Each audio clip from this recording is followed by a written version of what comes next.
Under the pestle, how terribly the rice suffers. But it comes out of the pouting as white as cotton. The same thing to man in this world occurs. Hard trials turn him into polished diamonds. For many years now, the image of rice grain used in the famous poem of the late President Ho Chi Minh has inspired an American doctor to pursue a humanitarian project named RICE. The project was started by him with the goal of bringing a new life to unfortunate children with disabilities in Vietnam. That doctor's name is Joseph Mark Rosen. In the past 10 years, a doctor has surpassed all difficulties to bring renowned surgeons to Vietnam. Their role was to conduct reconstructive surgeries for children.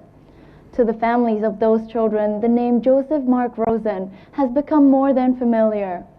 While being an established doctor at the Dartmouth-Hitchcock Medical Center, Dr. Rosen is also extremely knowledgeable of Vietnam's Ho Chi Minh. In today's episode, we will discover Dr. Rosen's connection with Vietnam. Dr. Joseph Mark Rosen is a well-known and experienced surgeon who is currently teaching and working at Dartmouth College, New Hampshire. He has achieved many outstanding awards in the medical field and was granted a patent for inventing the microelectronic exon processors in 1986. Since the year 2005, with the support of U.S. organizations and individuals, Professor Joseph Rosen has been organizing annual working trips to Vietnam. Along with him, famous American doctors have been given on-site support to local doctors at the Vietnamese National Hospital of Pediatrics. They also give advices and perform reconstructive surgeries for over 50 complicated cases at the hospital. Thank you, Dr. Rosen, for joining us on the show. I'm very glad you could make it, and it's an honor to have you here. Well, thank you for inviting me to your show. So can you talk about your connection with Vietnam a little bit? What brought you here in the first place?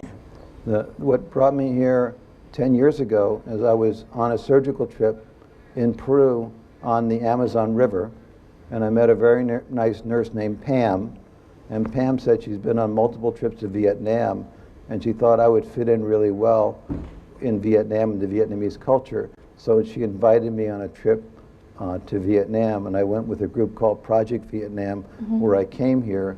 And during that trip in Project Vietnam, I ended up at the National Hospital Pediatrics, and I was able to, on that trip, meet a wonderful doctor who's in the audience, Dr. Lily Wei. Dr. Lily, can you stand up? And I met Lily, and Lily was nice enough when I gave a talk at NHP, and she was my translator, but I found out that not only did she translate in English, but she spoke 5 languages. And then I asked her about her training, and her training was so much better than any pediatrician I've ever met in the U.S. So I was so impressed. And then I got to know her hospital, and I said to myself, we don't want to come here and do cleft lips, which the Vietnamese do better than us. We want to try to find things at their hospitals that we can teach them, and then they can do.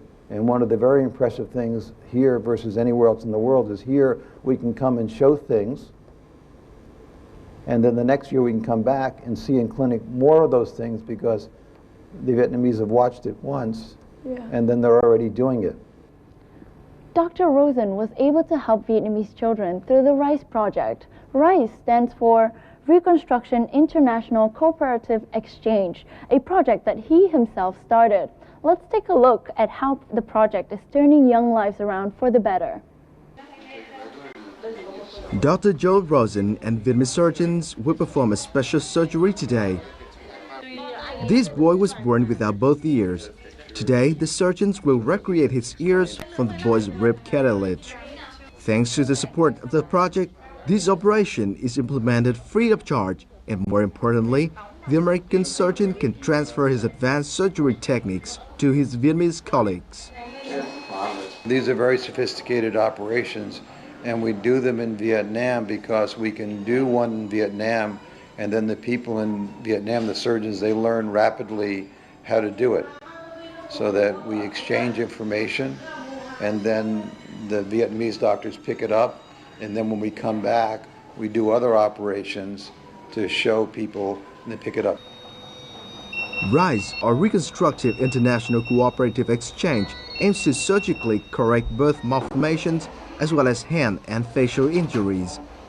Through observing and helping out with dozens of surgeries that Dr. Rosen himself performed, the Vietnamese medical team is able to learn new techniques not yet available in Vietnam, such as fat grafting.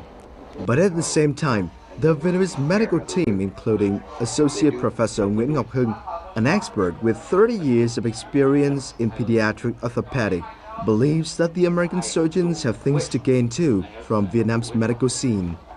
Họ đến và chúng ta học được họ rất nhiều, học được nhiều lắm, từ tác phong rồi từ kỹ thuật rồi vân vân và vân vân, chúng ta học được họ.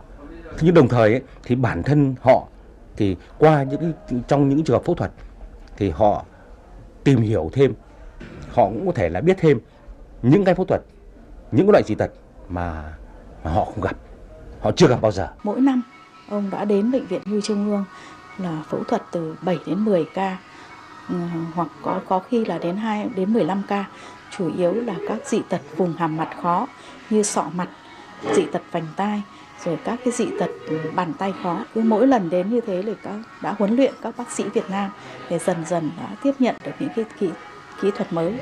For Dr. Rosen's continuous efforts over the years, the Vietnamese Ministry of Health recently awarded the American surgeon the commemorative medal for people's health.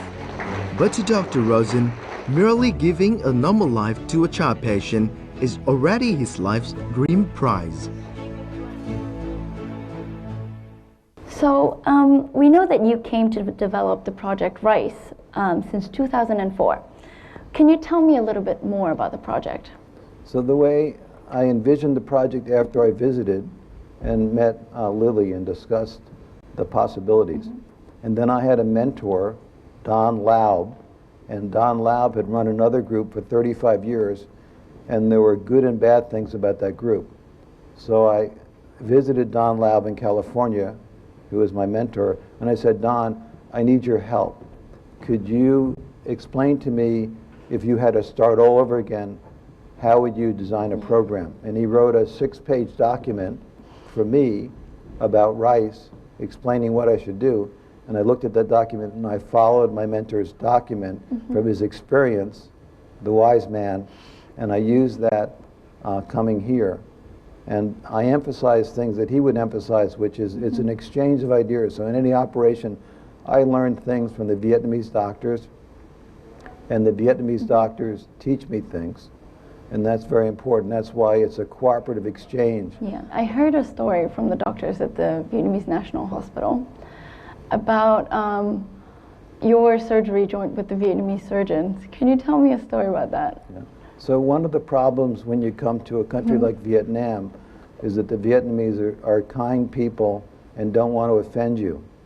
So when you start an operation, they always say, you're the professor, you operate.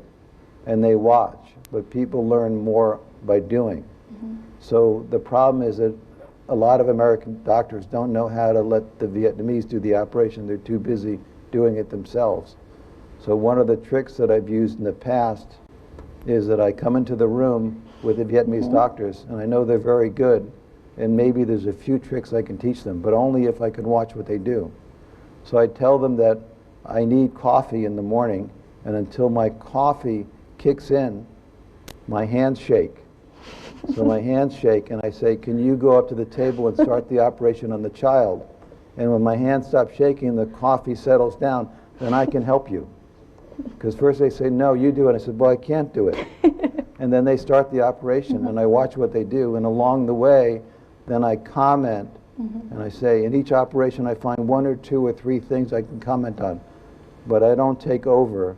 I say, you do the operation, and here are comments. And I also try with operations not to use things from America that you don't have. I try to do things that I know when I leave, you can do them. So going back to the RISE project, the name is RISE, and I understand it was inspired by Ho Chi Minh. So can you tell me a little bit about that? It's very important how you name a group. And I knew that I wanted the group to represent not surgeons coming, but I wanted the group to represent the spirit of your culture. So I tried to look through your history books and your poems and your art to find something about your culture. And what I realized that the most important thing would be the spirit of Ho Chi Minh. And I found out that he wrote poems while he was in the prison. So I read through the poems and found a very special poem. And I have the poem here, but what's important about the poem that every Vietnamese should read, or maybe has read, is that he talks about how the Vietnamese people are like rice. And he talks about how if you grind rice down or you apply pressure to the Vietnamese people, the more you grind, the more they turn into diamonds. So it's a people that the harder you push them, the better they turn out. And this sort of spirit of taking rice, and when you grind it down, you turn it into diamonds, I was very impressed with. So then when I took rice, I had to then use rice as the acronym and find letters. And that's where I came up with Reconstructive International Cooperative Exchange, RICE, to be rice. So the RICE project, what is the main objective? The main objective is having a self-sustaining program. And most volunteer programs around the world are not self-sustaining. There's a famous saying that most programs use, and the saying is that if you give a man a fish, he eats one meal. But if you teach a man to fish, he eats forever. The project I wanted to do was a project where if I came and did a complex ear reconstruction on a girl born without an ear, I wanted to, in a year or two, come back and not just see the ears that I made here, but I wanted to see more ears because they would do the ears. And pretty soon, once the Vietnamese were doing the ears, then I would look at another complex problem. So as we've taught them how to do ears using rib cartilage that we carve into an ear to make a new ear. We had about 6 of them this year. Amazing. And then we shift to an operation where a child's born with a skull that's misshapen. And we work with the doctors here, and we take the whole skull apart and carve it and shape it to give the child back a normal skull. And then eventually what would happen is that we would teach you everything we know. And then if you look at the 6-page document that my mentor Don Laub said, as you get to the end of the 6-page document, he says, take what you've done in Vietnam and then reproduce it somewhere else. So the director of National Hospital Pediatrics is in Laos right now. So maybe what we could do is once we've done this here, then we could take the Vietnamese doctors and some of us and go to Laos or Cambodia and do the same thing. But we shouldn't keep coming back here. We should take that model and move it somewhere else. But in that case, we should do that and take the Vietnamese doctors with us so that we want to keep the friendships, but we don't want to teach people what they already know. Đại Vĩ Village, Đông Anh District, Hanoi. Today, Dr. Rosen and his friend Huệ revisit Mike, a child patient who underwent surgery conducted by Dr. Rosen himself in 2009. In a childhood accident, Mike lost 4 fingers in his right hand. When his mother went to the National Pediatric Hospital, she met with Dr. Rosen and she was convinced to bring her son in for the first ever surgery of its kind in Vietnam. Em nghe là ở ngoài bệnh viện Nhi Trung ương là có các chuyên gia của bên nước ngoài về là phẫu thuật cho các em bị các tật ạ, dù là bẩm sinh hoặc là tai nạn. Thì em cũng có ra và được các bác sĩ bên ngoài bệnh viện đã tư vấn cho em và em về bàn cả gia đình là cũng đồng ý quyết định cho cháu phẫu thuật ạ. Taking one toe to replace the lost finger. This is the idea that turned Dr. Rosen's surgery into a unique case never handled before by any Vietnamese surgeon. And amazingly, after 19 hours, the surgery ended successfully. Mike is now able to move his new finger, and together with his thumb, he can carry out simple daily routines. Em có thể cầm nắm với viết được và làm được nhiều việc khác. Thật sự ra là lúc khi mà chó chưa mổ thì em cũng thấy chó nó như thế này thì chắc là bị vĩnh viễn. Thì khi mà ra bệnh viện các bác sĩ bảo mổ được thì em cũng quyết định cho chó ra mổ. Thì cũng thấy hơn 1 tháng sau thấy tay chó lành lặn thì cũng cử động được, thì em cũng thấy mừng cho chó là cũng đã được mổ được thành công một ngón tay đấy. Holding a cup of tea, this is one among the many things that this boy can do now. But the most important thing for him is the confidence that came with being able to live a normal life. And this is all thanks to the kind-hearted American surgeon, Joseph Rosen. I know about this case you did with the boy named Mike. Can you tell me a little bit more about that? There was a child that was in a car accident, and all 4 fingers were cut off. So all they had was a thumb and no fingers, so it's very difficult to reach over with just a thumb to pick anything up. So it becomes really a useless hand. And then we saw the child and said to them we could take a toe from the foot, we could take the second toe and bring the second toe up and put it on the hand so they can grab. And we did that 4 years ago, and we followed the child each year. It was a very long operation. It took us from 10 o'clock in the morning until 2 a.m. the next day to bring the toe up and put it in place. But now the patient has a finger and the thumb, and we went to visit them on Sunday at their house, and the child can reach over and grab a glass and drink. Amazing. With that. So the hand's functional again. Yeah, so it moves, and when you touch it, he says he has good feeling in it, so it's really changed his life with how he uses that hand. It's amazing. And you operated for 19 hours straight. What pressures did you face? One of the problems was that it wasn't just cleanly cut off, but the hand was crushed during the injury, so you couldn't just hook it up to its new blood supply here. You had to find vessels all the way back in the wrist and take vein grafts or bridges and hook it up all the way back here. So that took many extra hours to take the toe up and put it here and reconnect its blood supply from here all the way up to the wrist. But now the child again can do things, and they were very happy. So why do you choose to visit the families of the children that you have done the surgery for? I think one of the greatest rewards is to see the children and how they interact and the families.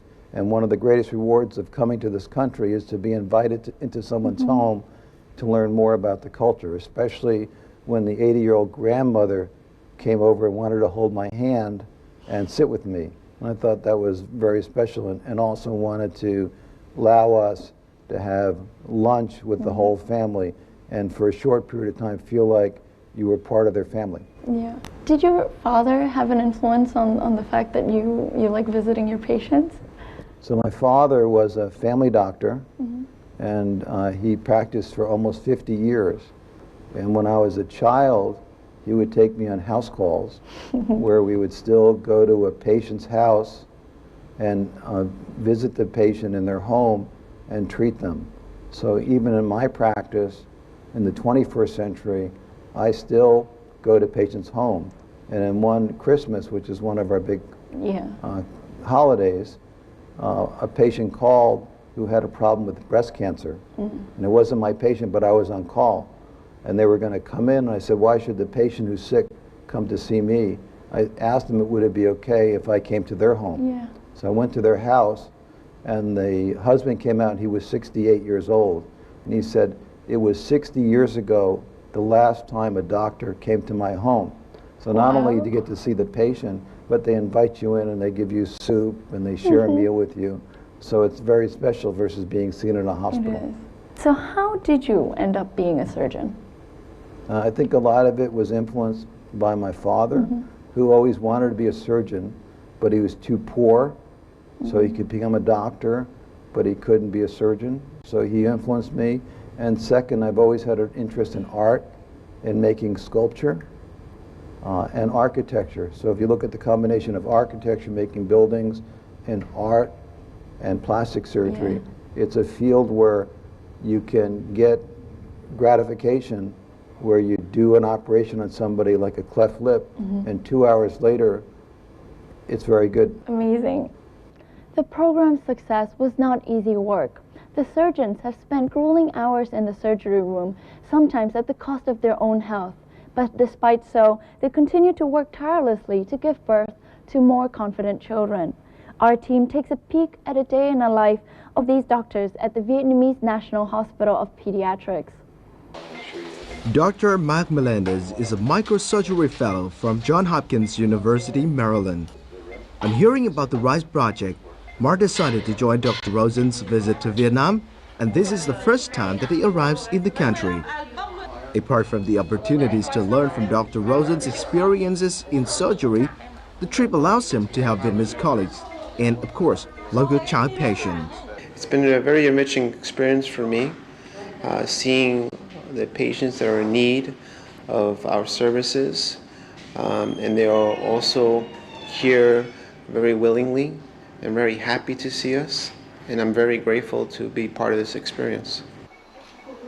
Every day, the National Pediatrics Hospital receives hundreds to thousands of child patients, and dozens of them require surgery. For Gary Fried, a surgeon that has been working with Dr. Rosen in the past years, this is his second visit to Vietnam. The American surgeon expects that he and the other team members could also gain some experience while they shared their own techniques with Vietnamese medical colleagues. The National Pediatric Hospital gets patients from everywhere around, and so they have complex problems that are challenging, and it's a good opportunity to gain experience and to learn from your doctors and to work together. I gained so much from this experience, not only just seeing everything and experiencing it, but working with the Vietnamese surgeons. They're teaching us a lot, and the nurses are teaching us too. So you definitely gain something and learn a lot. For the past 8 years, the RISE project has created opportunities for many American doctors and surgeons to arrive in Vietnam. They have played an important part in the knowledge-sharing process and bringing confidence back to Vietnamese child patients. So tell us, why did you bring the best reconstructive surgeons from America to Vietnam? I wanted to share things, and only were we able to cheat somebody if we brought our best people. We can't bring an average American surgeon. We have to bring our best if we're really going to do that exchange. And over the years, I've tried to, as much as possible, bring only people I thought not just wanted to visit Vietnam, but would bring stuff here that was very valuable, and that's their skill. Plus, they had to have a personality that they were willing to share, because not everybody has that. You come to Vietnam in the spirit of sharing, right? So there's an exchange. What knowledge has Vietnamese medicine shared with you except for the surgical? As we talked about, they shared surgery. They've helped us look at systems and how you can provide basic care. They've also showed you that when you see a patient on the ward, the family is there. Often in America, we don't have the kind of family at the bedside as you do. And also when we describe a case to a patient, I already know that they don't want to make a decision right away. I say to them, here's what we want to do. You go back to your family and get your whole family around a meal and discuss the pros and cons, because the family decides whether it's the appropriate thing to do. It's not just make the decision, we're in a rush. And sometimes they say, can we see other children with it? Or can we see another case? Or can we talk to somebody? And I say, that's fine. And we try to share with them information so they can have what we call informed consent. And sometimes I can spend an hour here with a family and have that discussion, which is not only good for the family, but it's good for your doctors to hear about all the different pros and cons. And it's good for the doctors I bring along to hear all that. The spirit of sharing between Vietnam and Dr. Rosen didn't begin recently. Rather, it began quite some time ago, and it's linked to Vietnamese history. We'll see what part of Vietnamese history is so close to the heart of Dr. Rosen. President Ho Chi Minh Still House and his relic site, a common venue for many international visitors, welcome a special guest today. The American surgeon Dr. Rosen has long nurtured a great respect for the Vietnamese great leader Ho Chi Minh. For decades, Dr. Rosen has been an avid reader on Ho Chi Minh's life and ideology. The American doctor thus possesses a great understanding about Ho Chi Minh. Ho Chi Minh not only represented independence and freedom for the Vietnamese people, but he looked at a grander view of independence and freedom for all oppressed people around the world. So when he traveled and left Vietnam as a young man and then came back years later, what he saw around the world was not just suffering in Vietnam, but suffering in many countries.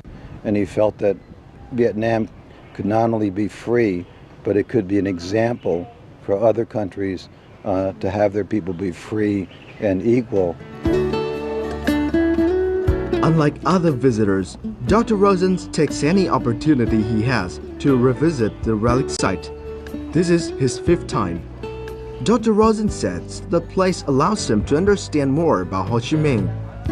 The American doctor doesn't just learn about Ho Chi Minh through books, he's also eager to acquire knowledge from every Vietnamese he meets on his way.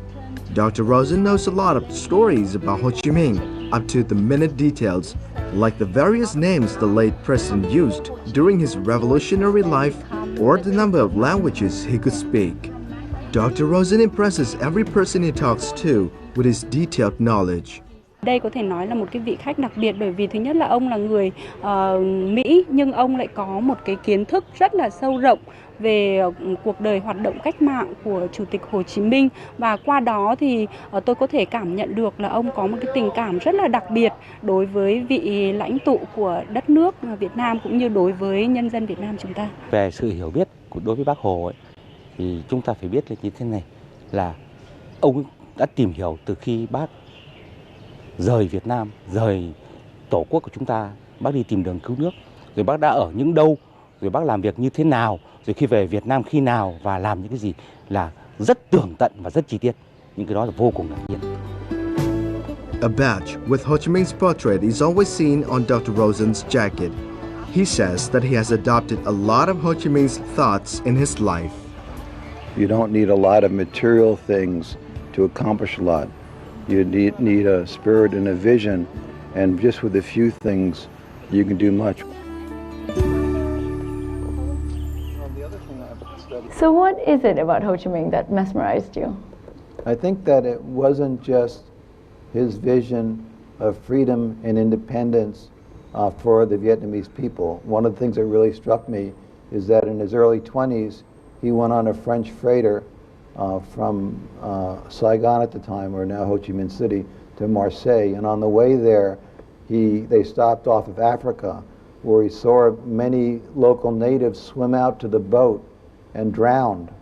And he saw people laugh about it. And he was really struck at the time that one of his goals in life would not just to be provide freedom and independence for the Vietnamese people, but he really had a cause for all people that have been repressed by their governments. So his goal was to sort of work tirelessly during his career, not just for his own people, but globally for all people, to allow them to be independent and free and let poor people be treated equally. And from his original independence speech, to have everybody in the country, all people, not just men, but men and women, have equality within the society that he wanted to create. I can tell that you know a lot about Ho Chi Minh's travels. Is there a particular story that you remember that you'd like to share? So I think Ho Chi Minh had a sense of humor. So he spent a number of years in Paris working many jobs, from journalist to making cakes. And the secret police in Paris assigned 2 or 3 people full-time to follow him around day and night to record everything he did. And he noticed in the 20s that France was poor, it was difficult economic times, and he thought it would be good that he could save the French government money that they were spending following him around. So he set up a meeting with the head of security for Paris and France, and he sat down in front of him and he said, I have a proposition for you. You're wasting money on 2 or 3 salaries of your policemen. They're very good, they follow me around everywhere, but I could do even a better job for you, and I'm willing every morning to write up a sheet telling you every hour during the day where I'm going to be, and I'll just deliver it in the morning to you, and you can have the 2 or 3 policemen do something else that's important for you, and you can save money. It would be my way of helping the French people. But they didn't agree, and they continue to have people follow them around.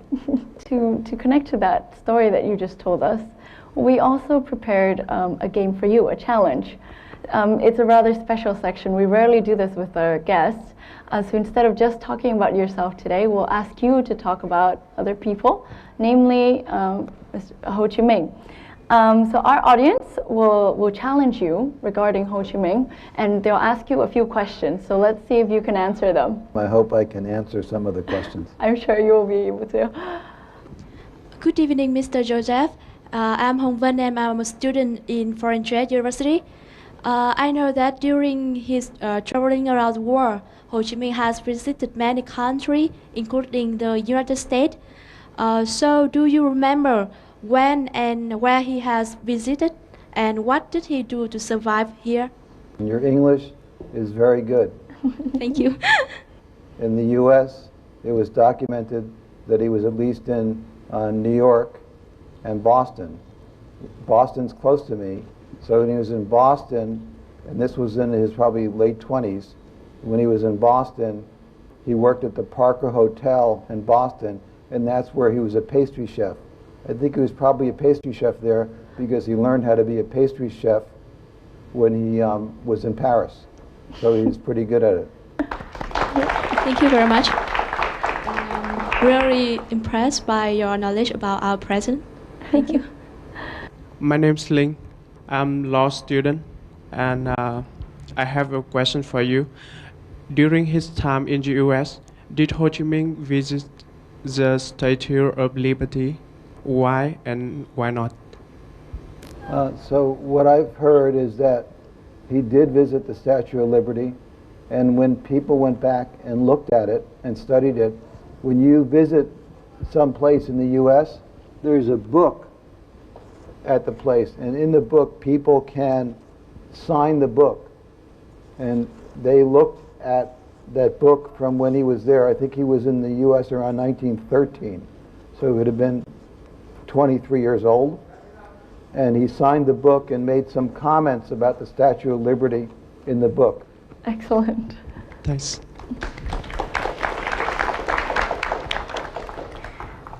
So, another question. I'm Chang. I study in Foreign Trade University. You know Ho Chi Minh's many names, and when did he use name Nguyễn Ái Quốc? Can you come up here?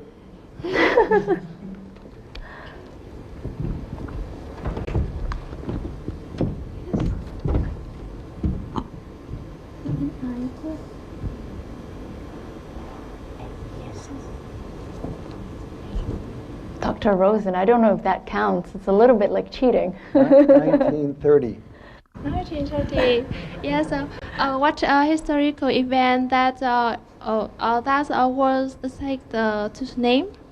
Do you remember? Yeah. So that's when he was in Russia at one of the communist conventions. Very good. Thank you. So we have one last question. Hello, I'm Chi from Foreign Trade Universities, and now I have a question for you. The first Vietnamese Declaration of Independence on September 2nd, 1945, quote a line from the U.S. Declaration of Independence. What is that quote? The main quote that I thought was that our Declaration of Independence says that all men are created equal, and Ho Chi Minh changed it to all people are created equal. And by making that small one-word change, making that simple change, it had a huge difference in terms of the spirit that he wanted to broadcast to the public at that time. So it was one of those talks where you heard him speak and you said that I need to change what I do and I need to dedicate myself to his cause, because it's not his cause, it's our cause, and it's not just the Vietnamese cause, but it's a global cause of all people uniting together to provide freedom and independence to everyone, which is still a cause around the world that people are fighting. Wow, your knowledge is really quite amazing. Each time revisiting President Ho Chi Minh's relic site in Vietnam, Dr. Rosen finds new motivation to keep RISE going. Apart from RISE 1 effort, Dr. Rosen and his fellow men are working to develop the RISE 2 project. Accordingly, the remote interaction, consultation, and epidemiology of RISE 2 is working to better integrate Vietnam's rural clinics with urban and regional hospitals using smartphones. And under RISE 3, Rosen said beyond helping the Vietnamese people, he likes bringing Americans to Vietnam and getting them excited about what they can do in other countries. So we've heard of new plans that you have for Vietnam about RISE 2 and the RISE 3 project. RISE 2 involves diagnosis via SMS, is that right? How might this work in Vietnam? So RISE 2 stands for Remote Interactive Consultation and Epidemiology. And it looks at what are the other things to affect the population. So the global incidence or burden of disease, only the 13% of the global burden of disease is surgery. The rest is other healthcare. So we want to see how we can affect things like the incidence of disease. And we want to look at a system where you look at the hubs, such as NHP in Hanoi and the Ministry of Health, and then look at the provincial hospitals, the district hospitals, and then the 10,000 communal clinics. And it'd be very valuable that if someone coming to a communal clinic who had a medical problem for a child, instead of taking a child from Sapa and spending 24 hours to get to Hanoi with a child that could be treated in Sapa, that they could communicate that through to the district, the province, and NHP and get a response back and know what to do. So we're trying to decide the simplest system that could be implemented throughout the communes now and test that out. So SMS is something that is somewhat ubiquitous. Almost everybody has it on their cell phones. Wow, that's amazing.